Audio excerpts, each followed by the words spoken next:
네, 안녕하세요. 3시가 되어서 교육을 진행하도록 하겠습니다.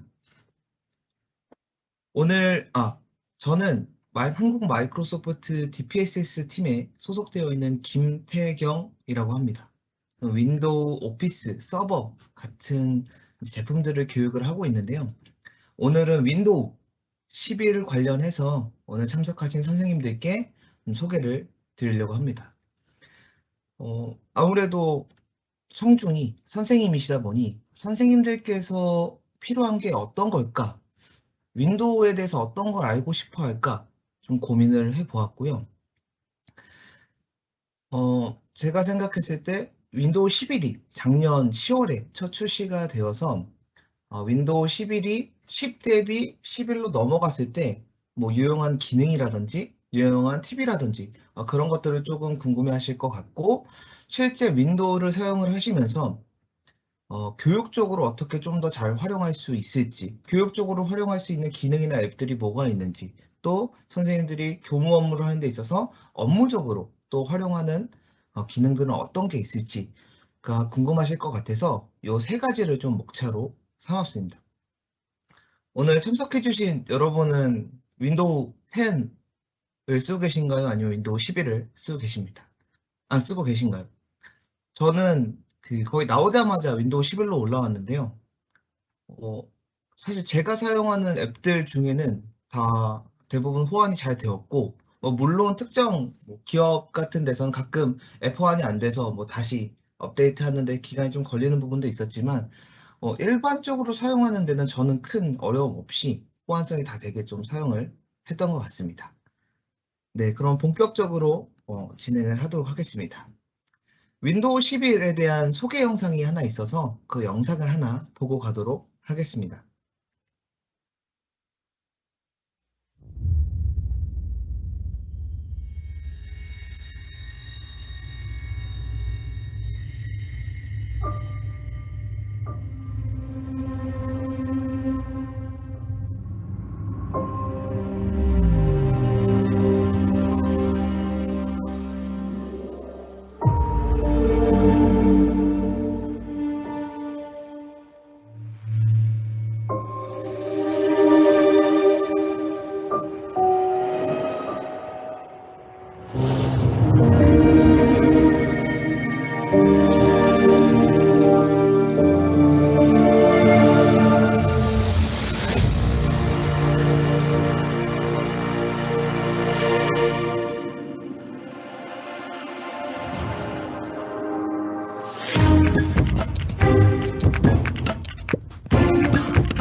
네, 영상 참 잘 만들었죠.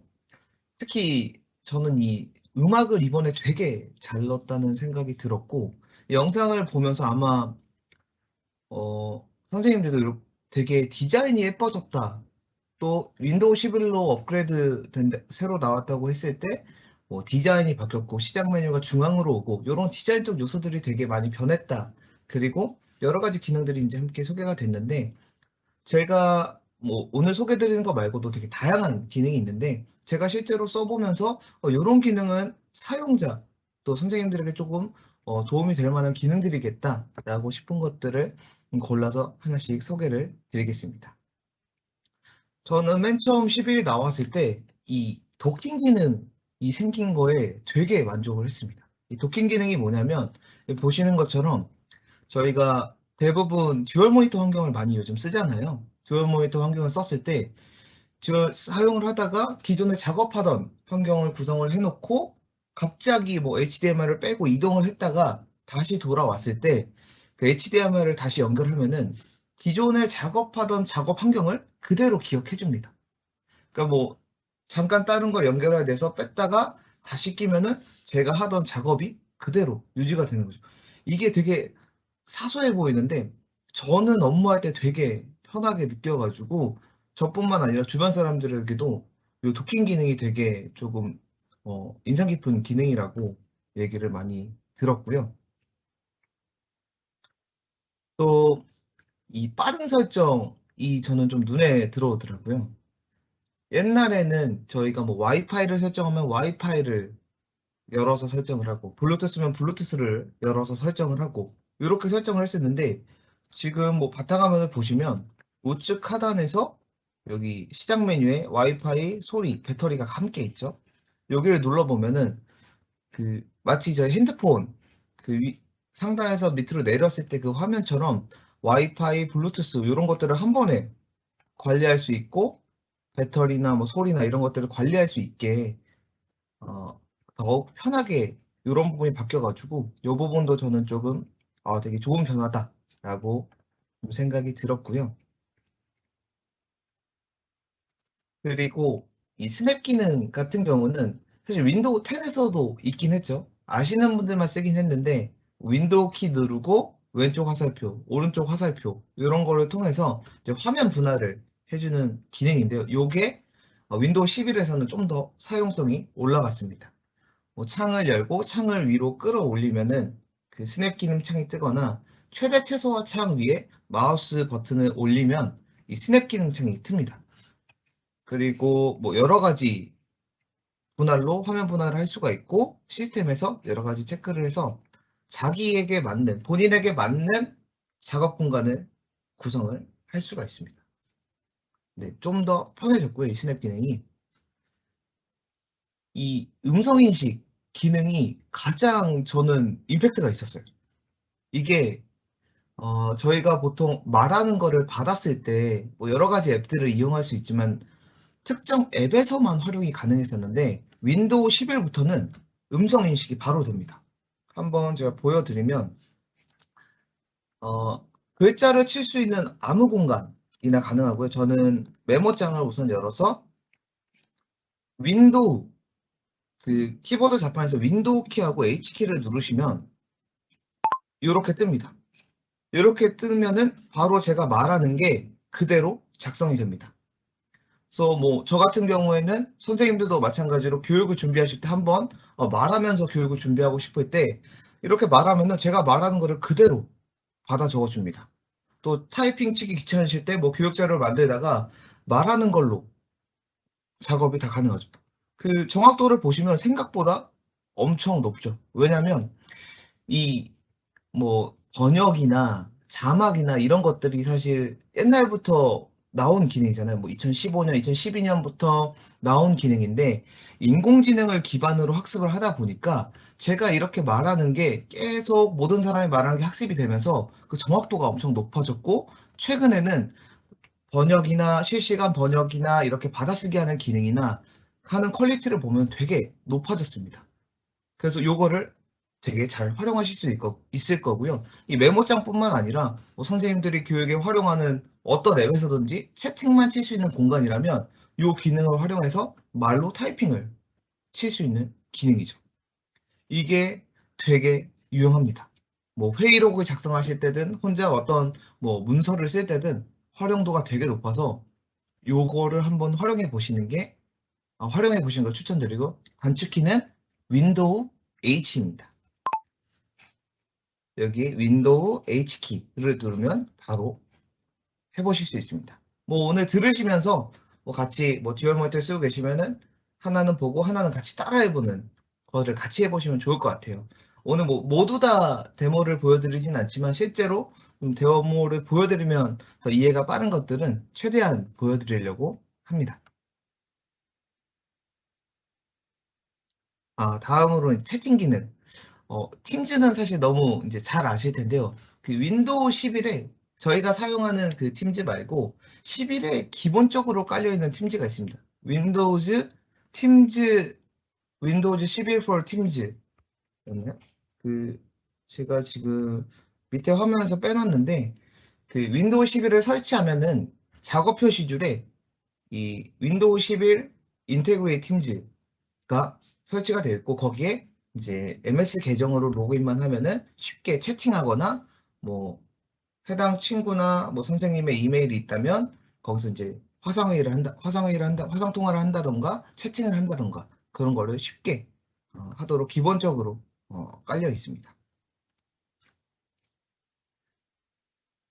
그리고 또 저희 이제 지금도 팀즈로 진행을 하고 있는데, 이 팀즈에서 화면 공유를 할 때 기존에는 뭐 우측 상단에 화면 공유 버튼 눌러서 창을 클릭했었는데, 좀 더 쉽게 화면 공유를 할 수 있도록 저희 작업 표시줄에 있는 거에 어, 마우스를 갖다 대면 이렇게 이 창을 공유라고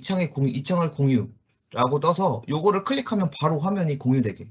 그리고 우측 하단처럼 이 통합 마이크 기능이라고 하거든요. 그 작업 표시줄에서 이 마이크를 껐다 켰다 하면은 팀즈도 같이 연동이 돼서 팀즈의 마이크도 껐다 켰다가 같이 됩니다. 그래서 요번 그 업데이트 윈도우 11이 출시되면서 새로 추가된 기능들을 보면 되게 사소한 부분들도 되게 많아요. 근데 이 사소한 부분들이 어떤 사소한 부분들이냐면, 사용자가 직접 사용을 하면서 조금 불편함을 느꼈던 그런 부분들을 더 디테일하게 터치를 해준 느낌이어서 이런 게 쌓여서 사실 시간이 절약되고 생산성이 올라간다고 생각을 하거든요. 그런 측면에서 기능들이 많이 좀 추가가 되었다라는 느낌을 개인적으로 받았고요. 또 메모장에서 사실 되돌리기가 안 됐거든요. 메모장에서 한 글자 되돌리기는 됐어요. 근데 메모장 뭐 여러 글자를 쓴 다음에 되돌리기했다가 다시 살려내는 그 기능이 추가가 돼가지고 메모장에서도 컨트롤 Z, 컨트롤 Y를 통해 되돌리기 및 다시 실행이 된다. 요것도 저는 유용하게 쓰고 있어서 좀 말씀을 드렸고요. 그리고 이 녹음기는 되게 의외였는데, 그 마이크로소프트 제품들은 항상 고객들의 의견을 받아요. 그 마이크로소프트 허브 센터라든지 여러 센터들을 통해서 사용자가 요런 게 개선되면 좋겠다, 뭐 작업 표시지 이렇게 개선되면 좋겠다, 이렇게 의견을 주는데, 거기에 피드백 허브에서 가장 많은 요청을 받은 것 중 하나가 이 녹음기를 좀 오디오화 해달라, 시각화해달라, 녹음기를 시각화해달라 하는 요청이 있었고, 그 요청이 반영돼가지고 혹시나 모르셨던 분들에게 제공을 하고자 좀 정보를 가져왔습니다. 그리고 요것도 제가 되게 잘 쓰고 있는데요. 다들 컴퓨터에서 스탑워치 키시면 어떻게 키시나요? 저는 옛날에 이제 뭐 포털 사이트에 들어가서 스탑워치 쳐서 온라인 스탑워치 쳐가지고 그거를 실행을 했었는데, 이제 윈도우 자체에서도 스탑워치 기능을 제공을 합니다. 이 윈도우 키를 누르고 시계, 대부분의 기능들을 그냥 윈도우 키 누르고 검색을 하면 찾을 수가 있습니다. 설정도 마찬가지고 여러 가지 기능 다 찾을 수가 있습니다. 그래서 윈도우 키 누르시고 시계를 입력하시면 시계 앱이 이렇게 뜹니다.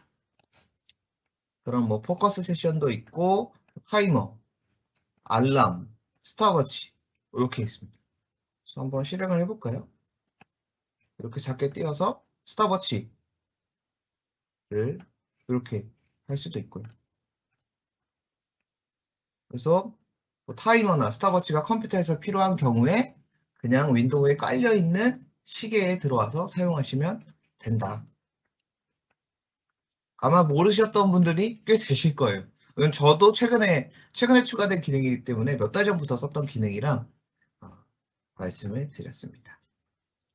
그리고 뭐 사진을 좀 더 보기 쉽게, 더 보기 편하게 조금 인터페이스가 변경이 되었다고 합니다. 여기까지는 윈도우 11, 저희가 10을 쓰다가 윈도우 11 출시가 되었고, 그럼 11에서 새로운 기능이 뭐가 있는데, 새로 쓸 수 있는 앱들이 뭐가 있는데 라고 질문했을 때 이런 것들이 있었고, 제가 사용자로서 조금 편리하고 좀 공유하면 유익할 것 같은 내용들을 좀 추려서 말씀을 드렸습니다. 마지막으로 계산기도 있군요. 계산기는 그 윈도우 10에서도 지원을 했었는데 점점 기능이 추가가 되고 있습니다. 계산기도 윈도우 키 누르시고 계산기 입력을 하시면 이렇게 뜨고요. 일반 계산하는 것뿐만 아니라 여러 가지 이 세 줄짜리 목록을 눌러보면 여러 가지를 제공합니다. 날짜 계산부터 저희 음력 계산할 때 또 환율, 요즘 환율 장난 아니죠. 오늘 1,400원을 뚫어뜨려요. 1,408원까지 제가 올라갔던데 요거는 뭐 여담이니까 넘어가도록 하고요. 이것뿐만 아니라 뭐 각도, 온도, 에너지, 또 뒤에서 한번 말씀을 드릴 텐데 이제 그래프, 수학적으로 활용할 수 있는 그래프 기능도 있어서 뭐 계산기에 유용한 기능이 많다. 한번 눌러보면 뭐 환율 같은 경우에는 뭐 이렇게 뭐 어떻게 바꿀 건지, 달러에서 유로로 바꿀 건지, 원에서 달러로 바꿀 건지 이런 것들을 이제 조회를 할 수가 있습니다. 그래서 계산기가 되게 유용한 계산기다.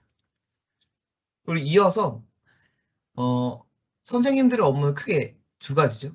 교무 업무 하는 부분하고 학생들을 교육하는 업무, 이 두 가지로 나뉘는데 그냥 업무를 하시는 데 있어서 윈도우 10에서부터 또 더욱 11에서는 더욱 업그레이드된 기능 중에 잘 활용할 수 있는 기능들을 이제 소개를 드리겠습니다. 전체적으로 뭐 암호, 보안을 위해서 윈도우 헬로 하고 뭐 집중 지원 모드, 그리고 휴대폰을 연결하는 사용자 휴대폰, 가상 데스크톱, 타임라인, 뭐 여러 가지. 그리고 제가 요거를 하면은 선생님들이 가장 좋아하시는 게 가상 데스크톱 제일 좋아하시고요. 그리고 화면 캡처를 진짜 좋아하십니다. 화면 캡처를 다들 어떻게 하시나요? 프린트 스크린 누르고 그림판 열고 붙여넣고 저장하시나요? 그렇다면 이따 알려드린 방법을 사용해 보시면 훨씬 편하게 캡처를 뜰 수가 있습니다. 그럼 하나씩 살펴보도록 할까요? 살펴보기에 앞서서 아까 제가 윈도우 키라고 했는데 요게 윈도우 키입니다. 잠시만요. 네, 요게 윈도우 키입니다. 요게 바로 윈도우 키고 이 윈도우 키를 가장 많이 오늘 누르시게 될 거예요. 그래서 윈도우 키가 이거다 라는 거를 좀 가져왔고 또 그 우스갯소리로 이 윈도우의 단축키들이 되게 많아요. 윈도우 뭐 R이라든지 윈도우 뭐 아까 썼던 윈도우 H라든지 여러 가지 단축키들이 많은데 여러분도 혹시 이모티콘 어떻게 쓰시나요? 그 요즘 학생들이 우스갯소리로 그 이모티콘을 이렇게 쓰면은 그건 아재다. 그렇게 좀 구분을 하던데 저희는 어떻게 이모티콘을 썼죠? 저도 마찬가지였습니다. 그 뭐 미음이나 이응 한자를 눌러서 여기서 탭 누르면 확장이 됩니다. 요것도 모르셨죠? 탭 누르면 확장이 되는데 이런 걸 해서 뭐 별표를 한다든지 이렇게 이모티콘을 저희는 활용을 했었잖아요. 근데 요즘 애들은 이모티콘 쓰라고 하면 어떻게 하냐면 윈도우 키에 이걸 세미콜론을 같이 누릅니다. 윈도우 세미콜론 누르면 이렇게 뜹니다. 그래서 이모티콘을 바로 쓸 수 있게. 요즘 아이들은 이모티콘을 이렇게 찾아서 쓴다고 합니다. 이거는 뭐 우스갯소리로 한번 도입부로 말씀을 드렸고요. 저희 이제 하나씩 살펴보면은 이 보안이 항상 중요하잖아요. 보안이 항상 중요하고, 왜냐면 제가 갖고 있는 자료들이 어떻게 유출될지도 모르고, 또 갖고 있는 학생들의 개인정보나 이런 것들이 유출되면 안 되니까, 사실 이런 디바이스, 정보가 담겨있는 디바이스에 대한 보안은 항상 중요한 부분이라고 저는 생각을 하고요. 거기에 대표적인 걸로 이제 윈도우 헬로, 단순히 뭐 핀을 저희 뭐 비밀번호나 핀키를 6자리의 핀키를 쳐서 들어갈 수도 있는데, 윈도우즈 헬로우 기능을 활용을 하면은 뭐 요거는 디바이스에 따라 다릅니다. 해당 디바이스가 뭐 지문 인식 기능이 있는가, 또는 그러니까 얼굴 인식 기능이 있는가에 따라서 뭐 지문 인식을 통해서 그 잠금 해제를 할 수 있고, 안면 인식을 통해서 할 수도 있고요. 또 제가 자주 쓰는 거는 이 PC 잠금제 세 번째인데요. 이 동적 잠금이었나요? 정확한 명칭이? 네, 동적 잠금. 동적 잠금이라고 해가지고 제 휴대폰하고 이 디바이스하고 블루투스로 연결을 해둡니다. 그럼 블루투스로 연결을 해두면은 제 핸드폰이 요 디바이스에서 일정 거리 이상 멀어졌을 때 자동으로 디바이스가 잠기는 거예요. 그러니까 저희가 잠시 뭐 화장실을 갔을 때 안 잠근 것 같다 돌아오는 게 아니라 휴대폰하고 디바이스만 멀어지면 자동으로 디바이스가 잠기게 되는 거죠. 그게 바로 이 동적 잠금이고요. 요거는 제가 아까 체크를 하다가 지금 잠시 꺼놨는데, 요거에서 그냥 블루투스 연결하고 체크만 하시면 바로 되는 부분이어서 한번 사용해 보시면 좋을 것 같습니다. 그래서 보안 측면에서 윈도우 헬로를 소개를 드렸고요. 그리고 집중 지원 같은 경우는 선생님이 이제 업무하실 때 방해받지 않고 업무하는 게 사실 생산성이 되게 중요하거든요. 그러니까 딱 외부의 자극 없이 그냥 20분이면 딱 끝날 일이 있는데, 뭐 어떤 작업을 하다가 누가 메일 보내서, 누가 어떤 걸 보내서 어떤 알림이 와서 잠깐 그거를 확인하고 오면은 20분을 딱 집중했을 때 끝날 일을 한 40분을 하게 된다든지. 왜냐면 그 자극이 왔을 때 그 자극에 나가다가 들어오는데 다시 그 집중도를 회복하는데 최소한 10분에서 15분이 걸린다고 하더라고요. 그래서 진짜 집중해서 일할 필요가 있을 때 이런 집중 지원이나 포커스 모드를 활용하시면 좋습니다. 윈도우 10에서는 집중 지원이라고 쓰고 그 윈도우 11에서는 포커스 모드로 명칭이 바뀌었더라고요. 그래서 이렇게 적어두었고, 이것도 한번 찾아볼까요? 윈도우 키 누르고 집중 지원, 집중 치시면 여기 집중 설정, 윈도우 10은 집중 지원이라고 치시면 아마 나올 거예요. 그래서 여기서 뭐 집중 세션을 하면은 알람이 안 뜹니다. 저 같은 경우는 이제 팀즈하고 아웃룩을 거의 메인으로 쓰는데, 팀즈에서 누가 채팅을 하거나 누가 저를 멘션하거나 아웃룩에 어떤 메일이 오거나 뭐 30분 동안은 뜨지 않게 이걸 누르면 이렇게 실행이 되고, 포커스 모드가 실행이 되고 뜨지 않게 30분 동안 됩니다. 그래서 진짜 집중할 일이 있으실 때. 또 빠르게 이거를 활용할 수 있는 방법이 있는데요. 우측 하단에 여기 시계를 눌러보시면 여기 집중이라고 있습니다. 그래서 여기서 5분 단위로 시간을 설정하고 집중 누르면 포커스 모드가 바로 실행돼서 바로 그 알림이나 이런 것이 오지 않게 활용할 수가 있습니다. 요것도 되게 제가 업무를 할 때 잘 활용할 수 있는 기능이어서 선생님들도 도움이 될 것 같아 소개해드렸고요. 휴대폰, 저희가 그 문자 메시지나 이런 게 왔을 때, 전화나 문자 메시지가 왔을 때 굳이 휴대폰을 확인하는 게 아니라 이 컴퓨터에서 문자를 주고받을 수도 있고 전화도 받을 수 있는 그런 기능인데요. 다만 아이폰은 되지 않습니다. 아이폰은 되지 않고 안드로이드 7.0 이상에서 가능하고요. 요 아이콘, 메모장 옆에 있는 이 휴대폰 연결 아이콘이 그거고요. 누르면 지금 메시지가 뜰 것 같아서 이거를 다시 보게 한다고 하셔가지고 그 개인정보가 들어갈까봐 누르진 않겠습니다.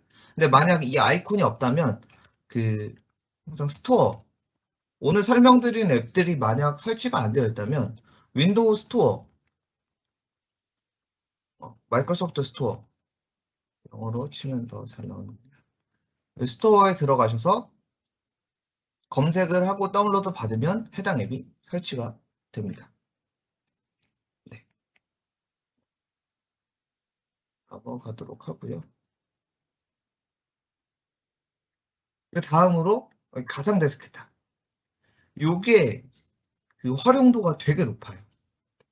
가상 데스크톱이라고 해서 약간 뭐야 그 뭐 벌추얼 머신 같은 걸로 새로 만드는 뭐 여러 가지 작업이 필요한가? 라고 생각하실 수도 있는데 전혀 그렇지 않습니다.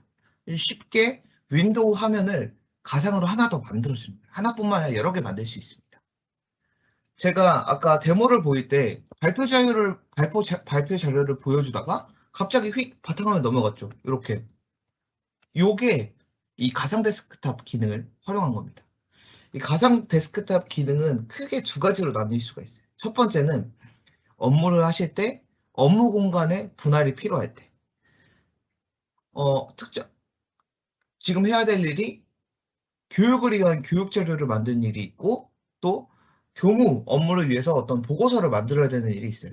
근데 그거를 그 윈도우에서 하게 되면은 막 뒤죽박죽 되는 경우가 있잖아요. 그거를 방지하기 위해서 이렇게 가상 데스크탑을 여러 개 만들어서 가상 데스크탑 1번에서는 교육 자료를 만들고 가상 데스크탑 2번에서는 교무, 업무 관련 보고용 자료를 만들고 이렇게 업무 공간을 분할해서 할 수가 있고요.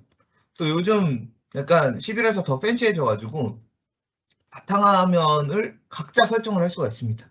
업무하는 데는 뭐 아름다운 뭐 바다 화면, 그리고 멋진 산 화면 이렇게 막 설정을 할 수가 있어서 그런 부분도 있습니다. 그거는 같이 한번 해보시면 좋을 것 같습니다. 그 가상 데스크탑을 이용하는 키는 컨트롤 윈도우 D 키입니다. 컨트롤 윈도우 D 누르면 갑자기 사라지죠. 제 지금 그 화면이 안 보이고 아마 소리만 들리실 거예요. 그럼 어떻게 돌아가냐? 지금 다들 당황하셨을 텐데 당황하지 마시고 컨트롤 윈도우 방향키 왼쪽으로 가시면 원래 제 화면이 돌아옵니다. 두 번 누르신 분들은 두 번 오셔야 돼요. 방향키를 몇 번 왔다 갔다 하시면 제 지금 발표하는 거를 보고 계신 화면으로 돌아오실 수 있을 겁니다. 그래서 컨트롤 윈도우 D를 누르면 새로운 가상 데스크탑을 추가하고 오른쪽 화살표, 왼쪽 화살표를 통해서 데스크탑 간의 이동을 할 수 있고 컨트롤 윈도우 F4를 눌러서 현재 가상 데스크탑을 닫을 수 있습니다. 거기에 플러스 좀 더 편하게 보고 싶다. 그러면 윈도우 탭키가 있습니다. 윈도우 탭 키를 눌러주시면 이렇게 뜹니다. 그래서 내가 지금 떠 있는 앱 그리고 내가 만든 가상 데스크탑 이렇게 뜨고 있고 이렇게 종료를 할 수가 있습니다. 지금 보고 계신 화면은 윈도우 11의 화면이고요. 윈도우 10 같은 경우에는 밑에 다른 것들이 좀 더 있습니다. 뒤에 설명드릴 뭐 타임라인이나 이런 것들이 있습니다. 다들 돌아오셨나요? 제가 컨트롤 윈도우 D키로 다른 데로 보내셔서 좀 당황하셨을 텐데 다들 돌아오시고요. 그 다음으로 이 타임라인 이어서 바로 말씀을 드리면 이 타임라인이 뭐냐면 우선 결론부터 말씀을 드리면 윈도우 11에서는 없어졌습니다. 윈도우 11에서는 없어졌고 윈도우 10에서는 아직 활용할 수 있는 기능인데요. 요게 저는 되게 유용했던 게 저희가 막 회의를 막 하면서 회의 때 막 어떤 자료를 제가 보여드렸어요. 근데 그게 한 2주 전 화요일에 회의를 했었는데 그 보여준 자료가 어디 있는지 도저히 못 찾겠는 거예요.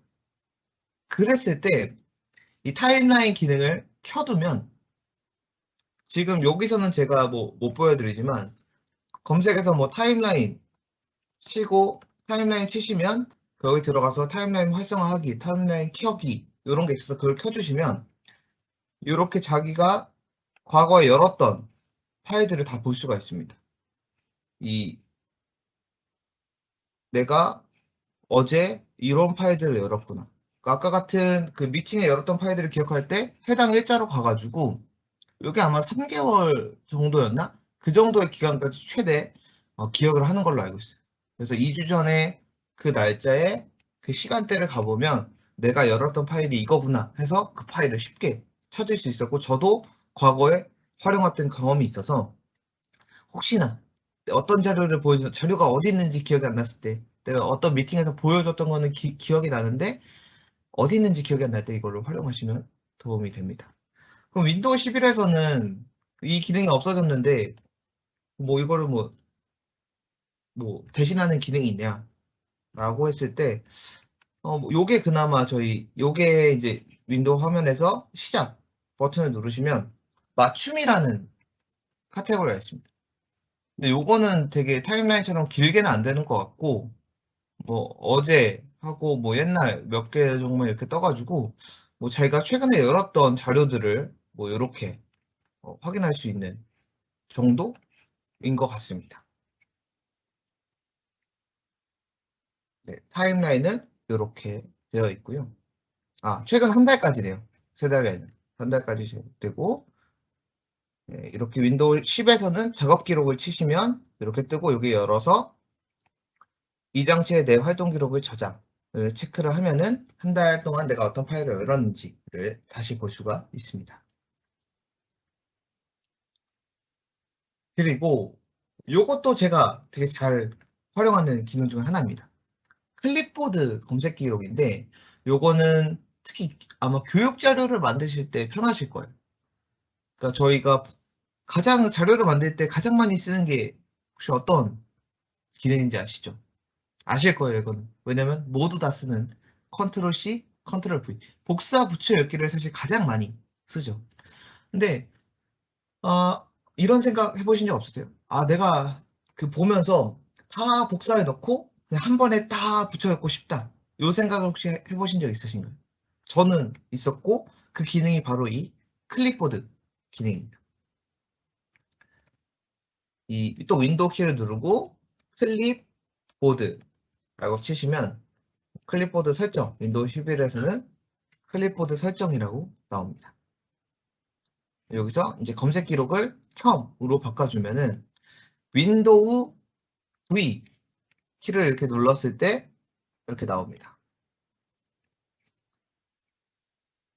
한번 해볼까요? 뭐 윈도우 V를 누르고 클립보드가 뜨는 거고, 저희가 뭐 원하는 자료, 우선 워드를 하나 켜두고, 파워포인트나 뭐 워드 아무거나 켜놓고 인터넷 아무거나 들어가서 뉴스 카테고리 들어가 볼까요? 뉴스 카테고리에 뭐 아무거나 창을 열고, 지금 이렇게 여는 거는 제가 이렇게 여러 개가 생겼잖아요. 컨트롤 누르고 클릭하시면 이렇게 창이 다 열립니다. 이 화면에서 그 다 열린 창으로 전환하지 않고 컨트롤 클릭하시면 이렇게 뜹니다. 그래서 뭐 여기서 나는 뭐 요 글을 복사하겠다. 컨트롤 C 지금 복사했습니다. 그리고 뭐 요 사진 이미지 복사하겠다. 이렇게 복사하겠다. 그리고 이런 거 위험한 것들이 나오네요. 요것들을 복사하겠다. 또 이거를 뭐 복사하겠다. 복사합니다. 그리고 뭐 이미지도 하나 복사해 볼까요? 바다 이미지 뭐 이런 거 복사를 했습니다. 워드로 다시 돌아왔어요. 여기서 아까 말씀드린 윈도우 V키를 눌러봅니다. 그러면 제가 컨트롤 C 눌렀던 게 다 이렇게 저장이 됩니다. 더블 클릭하고 윈도우 V, 다음 거 이렇게 제가 그 컨트롤 C 눌렀던 거를 클립보드에 다 기억을 하고 있는 거예요. 그래서 특히 자료 작업을 하실 때, 교육 자료를 만드실 때 싹 다 복사를 해놓고 한 번에 딱 붙이고 싶을 때, 그럴 때 활용하면 이 좋은 기능이 바로 클립보드 기능입니다. 되게 유용하지 않나요? 저는 되게 잘 쓰고 있습니다. 다음 기능으로 한번 넘어가 보겠습니다. 야간 모드, 블루라이트 차단. 요것도 아마 대부분의 기능은 이렇게 그냥 윈도우 키 누르셔서 야간 두 글자만 치시면 야간 모드 들어가서 야간 모드에 맞게 밝기를 이제 조정할 수 있고요. 이거는 눈 관련해서 본인에게 맞게 다크 모드. 저는 지금 다크 모드 활용 중이고 이런 것들을 설정해서 하시면 됩니다. 그리고 요 빠른 지원 같은 경우는 잠깐만 보여드릴게요. 요것도 마찬가지로 빠른 지원 이렇게 눌러서 없으면 설치하시면 됩니다. 그 마이크로소프트 스토어 앱에 설치하면 되고 여기서 이게 뭐냐면 원격으로 지원받고 지원해주는 앱이에요. 그래서 지원하기 또는 지원받기를 할 수가 있습니다. 요거는 아마 내일 더 자세하게 실제로 어떻게 지원을 해주고 화면 공유 지원을 해줄 때 어떤 버튼을 어떻게 클릭하는지는 내일이 아니라 다음 교육 때 아마 이 원격으로 도움 주는 부분이 포함된 걸로 알고 있어서 간단하게만 소개를 드리고요. 그리고 요것도 아시면 엄청 좋아하십니다. 저희가 그 검색을 하다가 아까처럼 또 창을 막 띄워볼게요. 뉴스는 위험했고 증권으로 가보겠습니다. 증권으로 막 이렇게 띄웠어요. 지금 상단 보시면 여러 개가 열린 게 보이시죠? 근데 제가 다 지우고 지웠는데 기억이 안 나는 거예요. 내가 봤던 창이 어떤 거지? 그 창 다시 띄우면 좋겠는데 내가 실수로 닫아버렸는데 이 창 다시 못 살려나? 못 살리나? 하신 적 있으신가요? 그때 바로 누르는 게 컨트롤 쉬프트 T.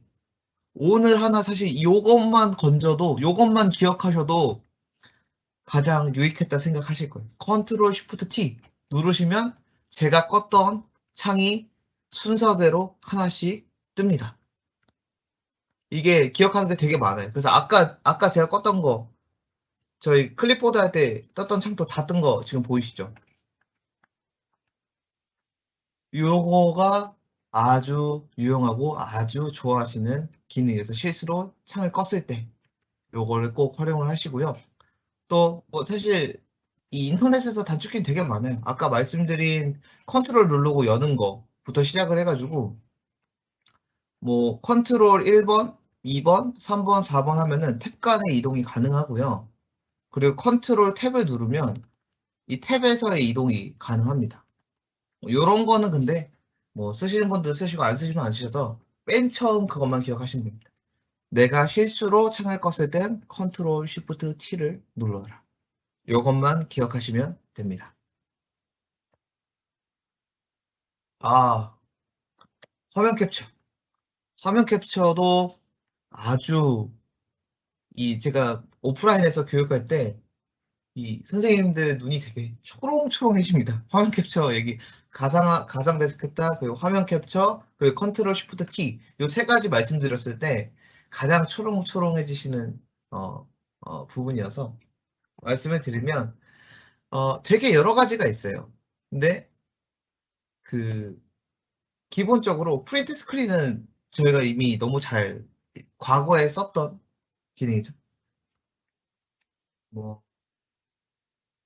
뭐 프린트 스크린 누르고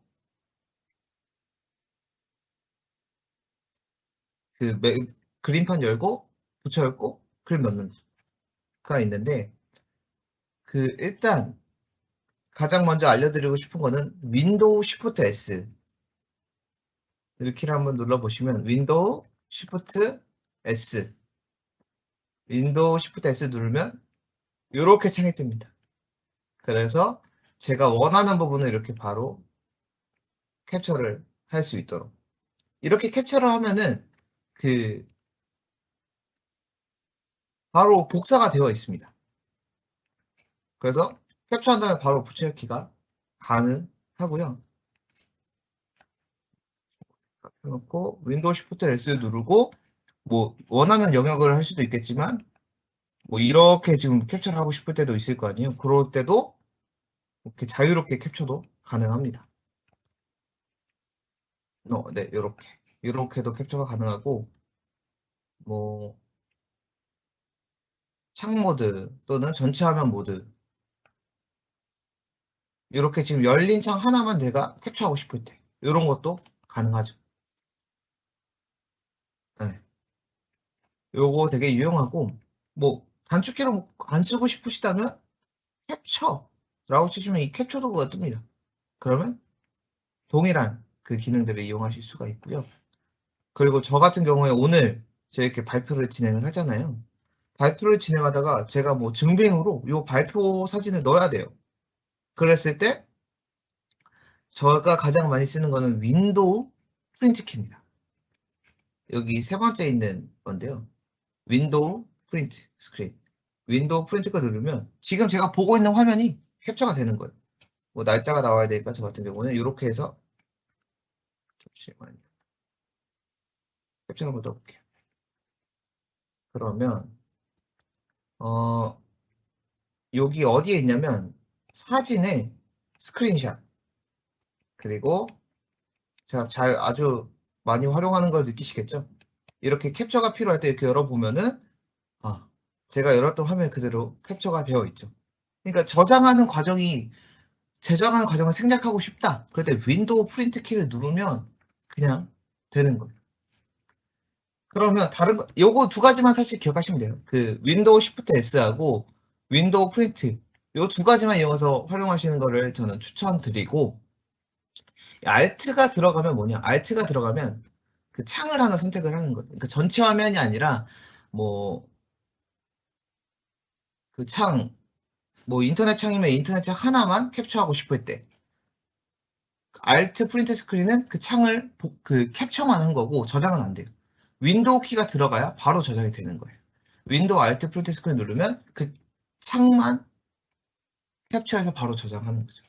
오늘 기억할 거는 윈도우 Shift S를 통해서 자유롭게 캡처를 할 수가 있고, 빠르게 내가 이렇게 화면을 보다가 지금 이 화면을 캡처하고 싶다 그러면 윈도우 프린트 키를 딱 누르면 그게 사진에, 스크린샷에, 폴더에 바로 저장이 되는 거죠. 아주 유용한 정보입니다. 네, 여기까지가 아마 업무를 하실 때 가장 많이 쓰는 화면 캡처, 뭐 복사, 그리고 가상 데스크탑, 뭐 여러 가지를 말씀을 드렸고, 요 중에 뭐 사실 한두 개만 알아가셔도 업무의 효율성이 저는 더 올라가지 않을까 생각이 되고요. 이 뒤에는 이제 교육적인 것에 좀 포커스를 맞춰서 이 윈도우 기능 중에 교육적으로 활용할 수 있는 앱들이 있나? 기능들이 있나? 라고 생각을 했을 때 떠오르는 기능들을 소개해 드리겠습니다.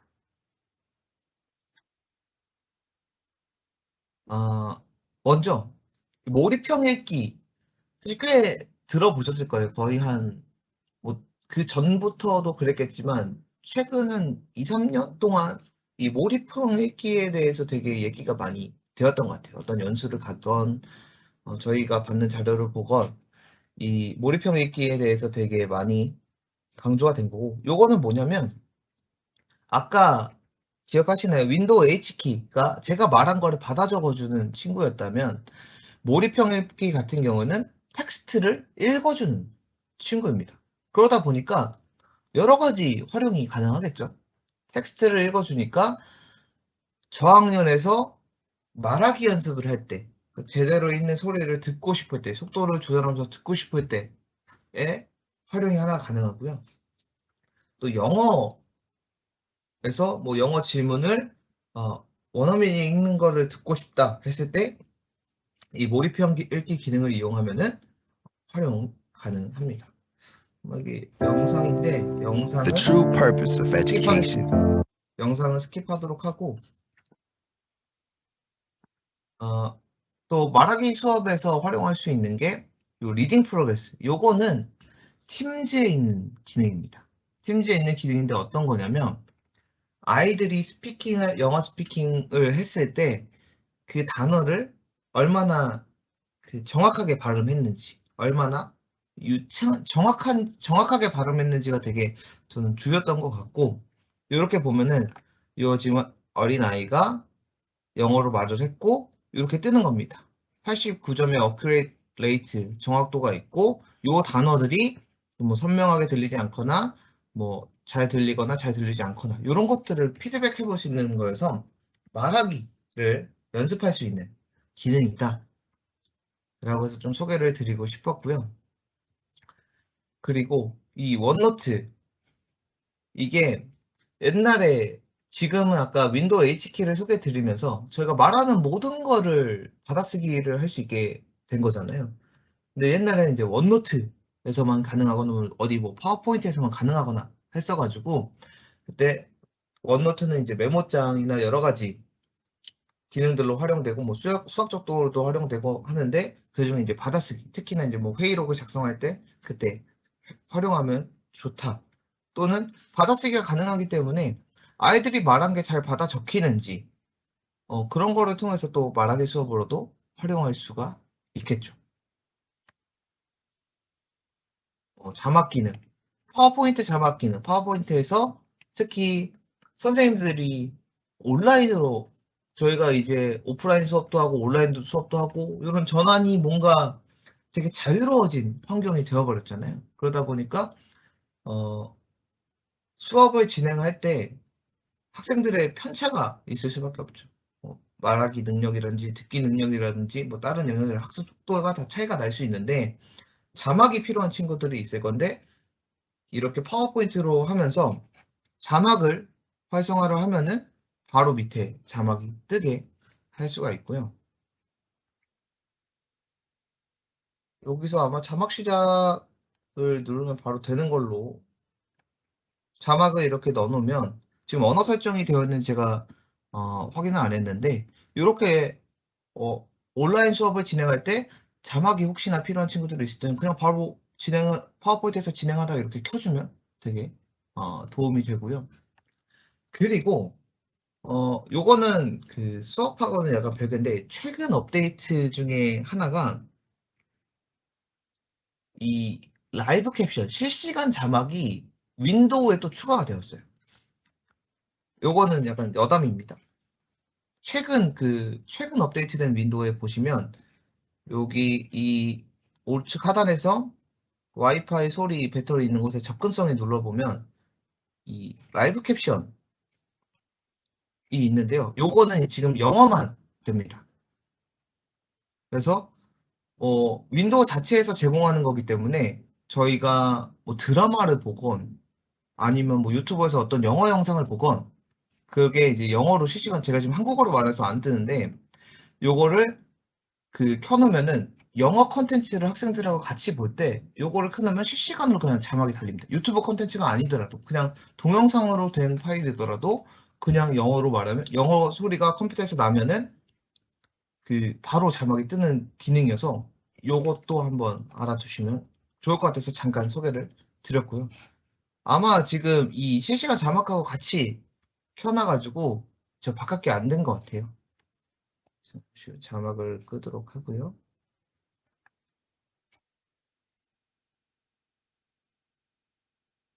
그리고 뭐 펜터치 이 윈도우 10보다 11에서 훨씬 기능이 향상이 됐고 특히 저학년에서 이런 터치하고 표현하는 수업에서 이 펜터치 기능 그리고 뭐 제스처를 통해서 화면을 움직이는 것들 그런 거를 잘 활용할 수 있는 기능이 있을 것 같고요.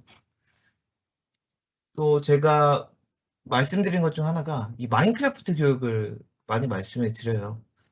영상을 이거는 잠깐 보도록 하겠습니다.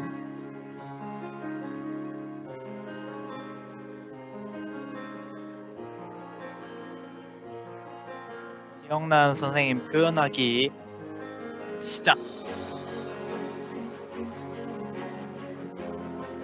이게 이제 스승의 날 학생들이 선생님을 기억하는 것을 표현했던 수업이고요.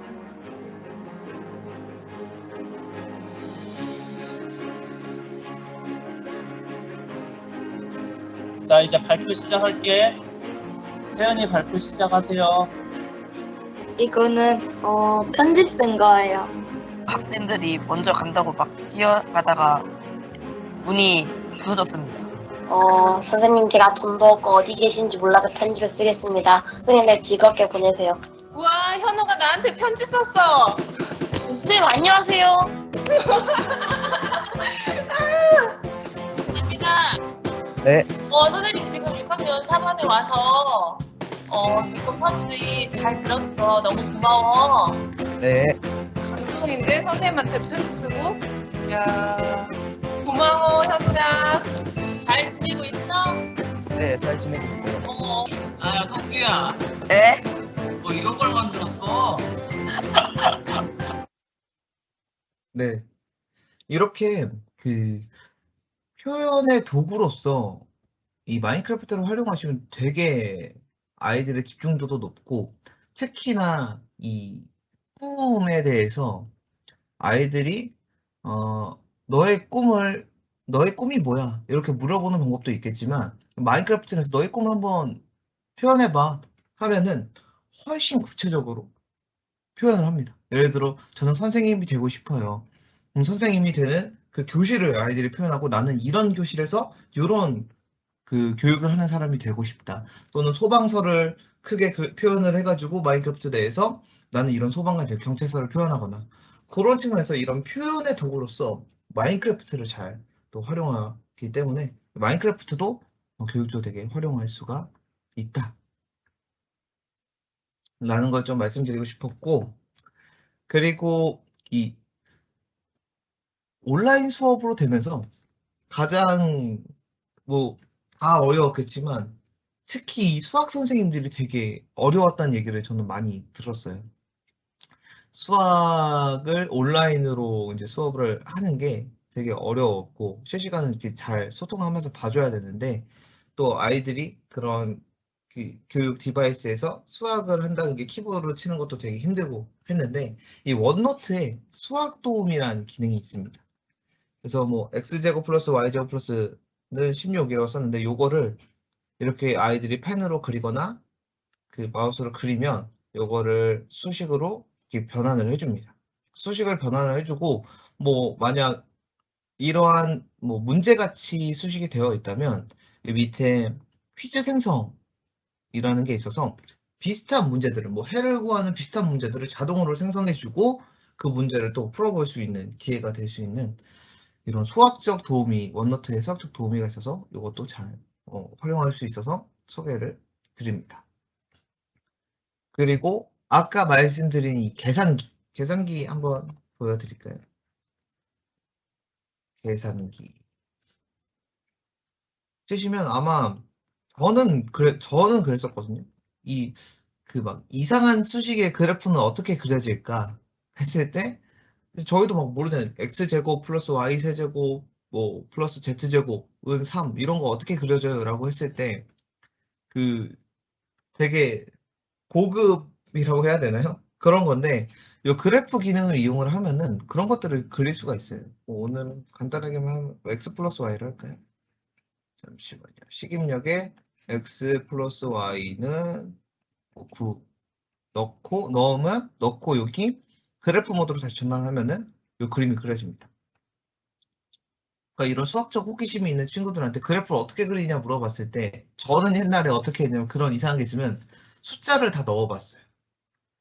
뭐 00, 11, 12 해서 하나씩 찍어가면서 뭐 더 이상해지는 막 그 그래프를 그려보기도 했었는데 그 계산기를 활용하면은 아이들이 정확한 그래프를 또 배울 수가 있다. 그래서 이것도 좀 활용이 가능하지 않나 좀 생각이 들고요. 또 저희 중요하죠. 코딩, AI, 클라우드 이런 교육들 또 되게 아마 관심이 많으실 것 같은데요. 이 마인크래프트로 코딩이 가능합니다. 코딩 교육이 가능합니다. 단순히 뭐 이렇게 쌓는 게 아니라 여기 보시면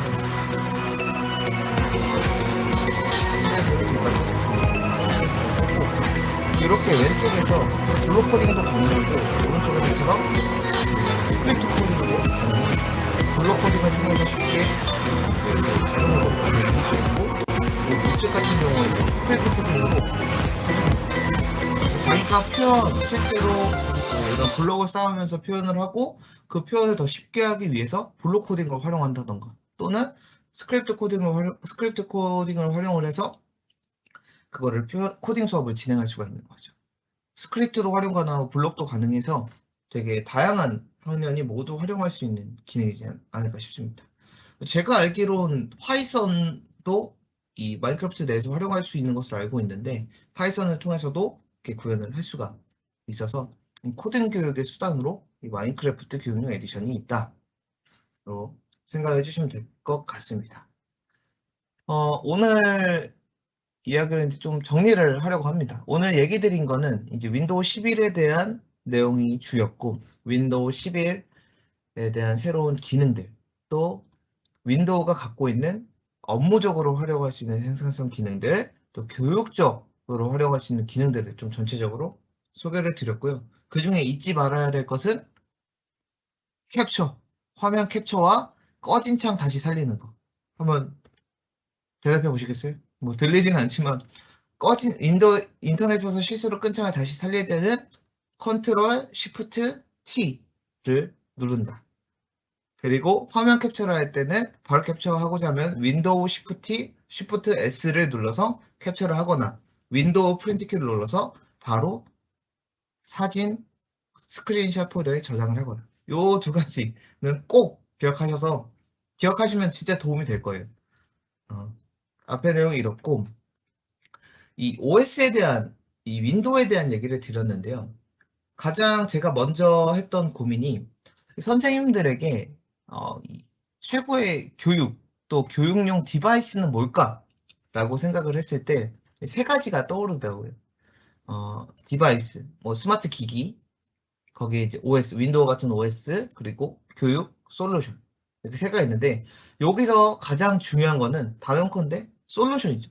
왜 솔루션이 중요하냐? 선생님들 하는 고민은 결국 학생들에게 어떠한 교육을 어떻게 잘 제공을 할까? 내가 학생들이 이렇게 성장하는 바람이 있는데 그러한 바람을 수행하기 위해서 이러한 교육들을 해보고 싶은데 이러한 교육들을 해보고 싶은데 라고 했을 때 이 디바이스, 스마트 기기와 윈도우가 OS가 잘 뒤에서 받쳐주는 그런 게 바로 최적의 교육용 디바이스가 아닐까 좀 생각이 들었고요. 그 측면에서 선생님들이 원하는 교육을 잘 제공할 수 있도록 도움이 되는 윈도우의 기능들을 오늘 좀 소개를 드렸습니다. 그리고 그럼 오늘 이제 윈도우에 대해서 얘기를 드렸는데 윈도우의 장점이 뭐냐?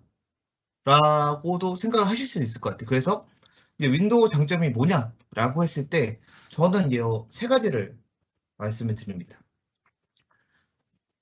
최적의 교육 환경을 제공한다는 게 선생님들은 확장성이라고 해야 되나요?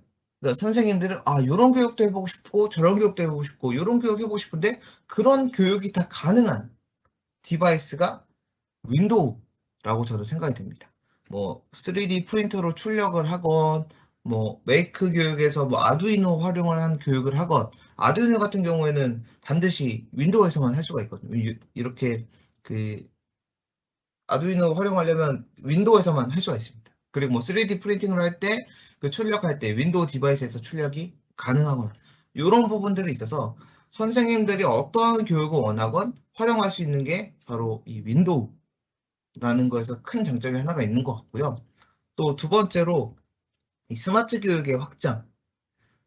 결국 교육의 이유는 뭐 이거는 뭐 제 개인적인 생각일 수도 있는데 결국 그들이 성장하고 사회에 나가고 사회에서 큰 구성원 중 하나가 되어서 함께 성장하는 게 큰 거라고 합니다. 저희가 뭐 대학교를 가건 직장을 다니건 결국 저는 노트북을 쓰고 윈도우를 쓰는 경우가 대다수라고 생각을 해서 물론 다른 걸 쓰는 경우도 있지만 윈도우에 대한 학습이 충분히 되어 있고 준비가 되어 있고 뭐 다른 것도 준비가 되어 있어야만 사회에 나갔을 때 나중에 성장을 했을 때 좀 더 준비된 미래 역량을 갖춘 친구가 되지 않을까 싶고요. 그리고